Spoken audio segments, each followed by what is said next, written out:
Sejam todos muito bem-vindos a mais um Condomínio em Pauta. O programa de hoje, aliás, vai ser um programa especial, é sobre perturbação do sossego no condomínio. Temos dois convidados especiais para esse assunto tão importante e uma convidada também mirim aqui que vocês estão ouvindo já no fundo, vocês vão conhecer. Vem comigo!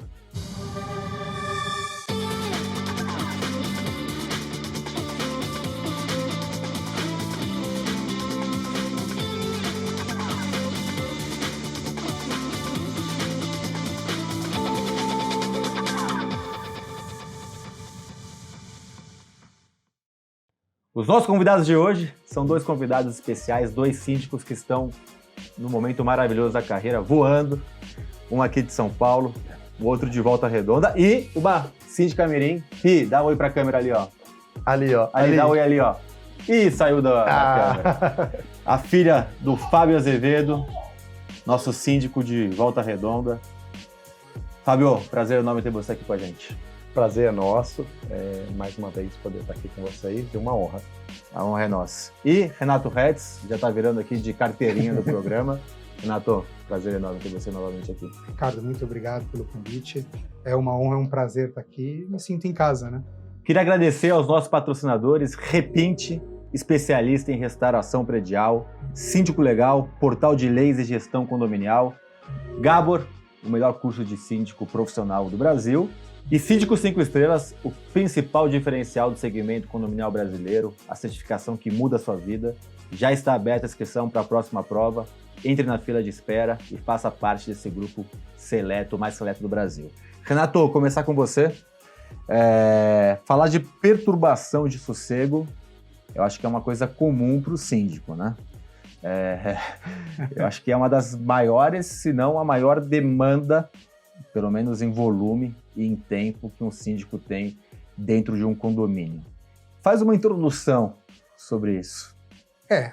É o maior problema que um síndico vai ter. E assim, durante a pandemia e mesmo no pós-pandemia, que a gente teve uma mudança nos hábitos. Então, hoje existe o home office. Ou seja, você tem muitas famílias em que estão trabalhando no condomínio. Então, o condomínio deixou de ser apenas a residência, mas passou a ser um escritório.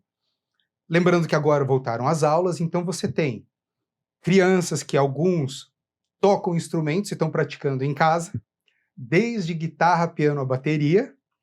Você tem aquele executivo que precisa fazer uma reunião online. Você tem uma reforma que pode estar acontecendo, uma obra, até mesmo do próprio condomínio. Que antigamente, desculpa de interromper, antigamente as reformas eram nos horários comerciais, né, que as pessoas estavam no escritório. E hoje o escritório de muita gente é em casa. E é uma mudança, uma tendência que deve passar a acontecer de, como a pessoa passou a semana inteira no escritório casa, eles tendem a sair no final de semana.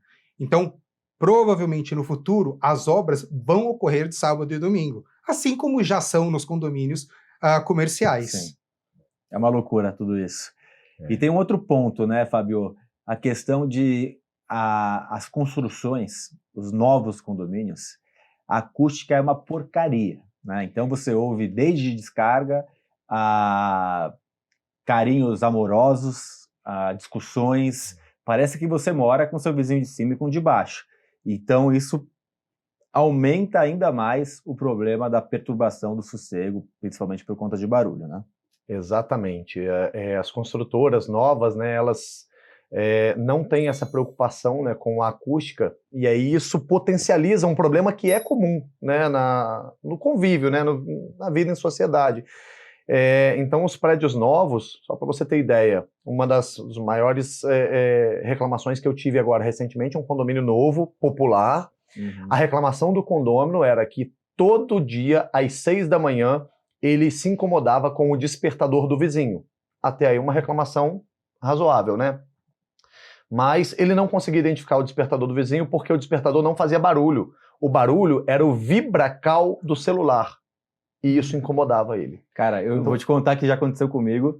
Eu morava num apartamento que eu não moro mais, que era um apartamento novo, e o vizinho deixava no chão. E eu não me incomodava, porque, quer dizer, me incomodava, mas nunca reclamei sobre isso.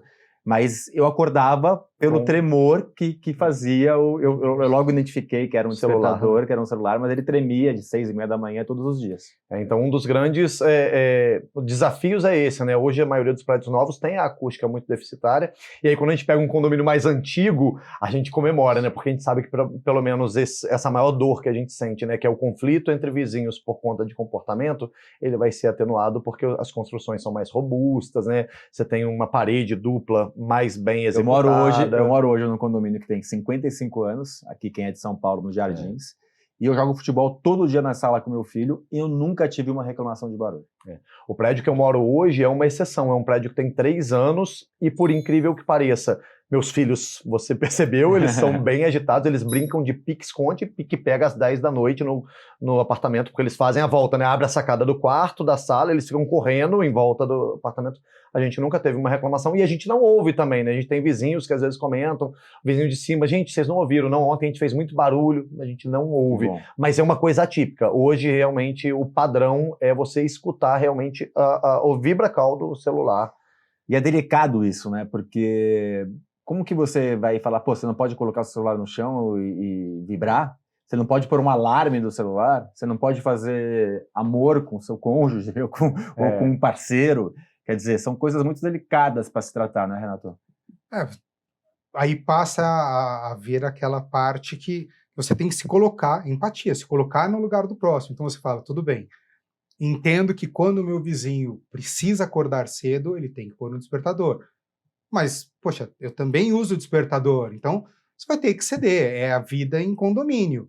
Então, a partir do momento que a gente comprou uma unidade em um condomínio que a gente sabe que é novo, que a acústica é deficitária, você já tem que entender que não é uma casa, você vai ter um vizinho em cima, um vizinho embaixo, você também vai ter que se policiar, porque daí vem aquela, não faça com os outros o que você não quer que façam com você.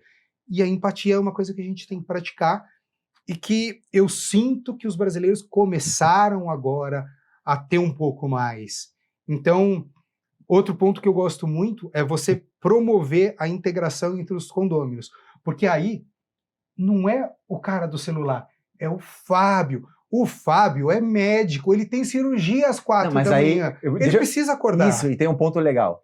Uma coisa é assim, o cara do quarto andar, você fala, como você vai falar com o cara para ele não colocar o celular no chão? Agora é o Fábio.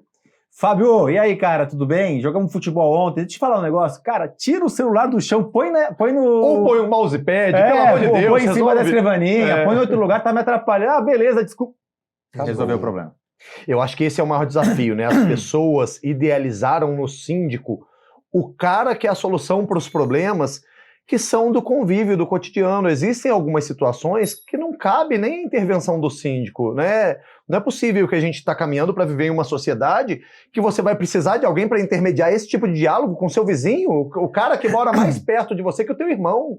Às vezes é o cara que você tem mais convívio que a tua família e você precisa de alguém para intervir nesse tipo. Mas isso que o Renato falou, duas coisas juntando. Primeiro, que isso que o Renato falou é maravilhoso. Você cria integração e cria a questão de relacionamento, então resolve muito mais fácil. E a segunda é um absurdo, realmente, eu ter que ter um intermediário, não importa quem seja, para resolver um problema de, por exemplo, tirar um celular do chão ou pedir para alguém não usar um sapato. Porque muitas vezes as pessoas são sem noção mesmo. Liga o som alto. Uma vez eu tava... Aliás, tá gostando do programa? Deixa seu comentário, deixa seu like, compartilha. Estamos também nas principais plataformas de podcast, inclusive com extras, e esse extra vai ser muito bacana, então clica aqui na descrição do programa que a gente vai ter um extra muito bacana contando cases sobre barulhos em condomínios. Fábio, teve um caso interessante num condomínio que eu estava dormindo e de repente acordei com um quarto tremendo, no condomínio onde eu morava com meus pais, era moleque. E aí o vizinho que morava no 10º andar, morava no 9º, ele colocou o som na janela, ligou no máximo que ele queria ouvir na piscina. E aí quando eu fui falar com ele falou, puta cara, nem pensei, era um menino, nem pensei, desculpa, e nunca mais fez. Mas assim, as pessoas são sem noção. Eu já fui adolescente, morava em casa e eu fazia isso. Eu puxava a caixa de som pra frente da casa porque todos os vizinhos tinham que ouvir a música que eu gosto. Gente, eu tenho um caso absurdo. Bizarro. De um espírito de porco. As duas unidades, uma em cima da outra, e eles têm um problema com garagem. Uma é ao lado da outra, e você bateu na minha porta, não, você bateu na porta, tudo bem. Como que o cara de baixo está se vingando do de cima? E não era fazer, não tem que se vingar. Ele comprou uma porcaria de um subwoofer e colou no teto com fita. Ele liga e vai trabalhar. Ele larga a caixa bombando para vibrar o piso da pessoa e vai passar o dia trabalhando. Vamos lá, qual é a solução para esse tipo de problema? Olha, esse cara beira o condômino antissocial. Então, assim, Mas primeiro... ele já foi advertido, já tomou multa? Então, ele já foi advertido, pelo que me contaram, ele já foi advertido, já tinham colocado uma mediação entre ele e o vizinho de cima, mas ele estava meio irredutível porque ele queria um ressarcimento de um amassado da porta do carro. Enquanto não tiver o ressarcimento, ele vai continuar com esse comportamento, só que não tem prova de que foi esse vizinho, de que foi... Pode ter sido no shopping, pode ter sido no supermercado. Então, tá uma situação que eu não sei o que o síndico vai fazer para arrumar isso. Uma observação importante, a gente está falando muito de barulho, condomínio, e aí a gente sempre remete a casa como se em casa você não vai ter esse tipo de problema. Vou compartilhar uma experiência pessoal minha, e eu falo muito isso nos condomínios, porque eu acho que é o contrário. No condomínio você tem mecanismos e ferramentas que te ajudam a resolver.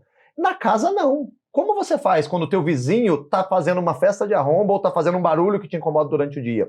Eu, assim que casei... Casa não de condomínio. Casa não de condomínio, uma casa de rua. Eu, quando casei, a gente comprou uma casa e a gente mudou para casa, a gente casou, lua de mel, voltamos, a casa tinha piscina, área gourmet, churrasqueira, bacana. A gente voltou de viagem de lua de mel numa sexta-feira, sábado de manhã, eu fui lavar a minha área gourmet, que eu queria fazer o meu primeiro churrasco, né, na minha área, como casado. E eu fui lavar ali o quintal, eu liguei o som num subwoofer, num home theater, que estava na área de lazer, baixinho. Liguei a VAP e comecei a lavar o quintal com a VAP. O meu vizinho veio, bateu na minha porta com um decibelímetro na mão, e essa foi a recepção que eu tive, questionando o barulho. E aí, todo barulho que eu fazia, o cara vinha me incomodar, e barulhos mínimos. Então, E tem os dois lados, né? Tem o lado do sem noção, que causa muito barulho, e tem o lado do sem noção, que não tolera nenhum tipo de barulho. Exato. E aí você, em casa, você tem que resolver, e muitas das vezes não tem solução, como esse caso. O cara questionava barulho do volume da TV. Não posso espirrar, né? Então assim, o condomínio já te dá ferramentas, né? Você tem ali o síndico, a assembleia, você tem mecanismos para te resguardar. E na casa. Então, eu vou contar nos extras, que a gente vai fazer aqui um extra só para quem tá no podcast. Tá no YouTube, vai pro podcast, vai para as plataformas ali de podcast. Sobre um condomínio, uma associação que eu morei em Alphaville, e o que aconteceu com o meu vizinho de lado, que eu tive que ir embora em 4 meses da casa, de tanto barulho que teve. Eu quero falar com vocês sobre legislação, sobre Código Civil, quero falar sobre como evitar a perturbação, campanhas que a gente pode fazer de conscientização, quero falar sobre mediação de conflito e até onde o síndico deve se meter. Vão pensando, esse programa está muito bacana, sexta-feira você vem com a gente pro Bloco 2.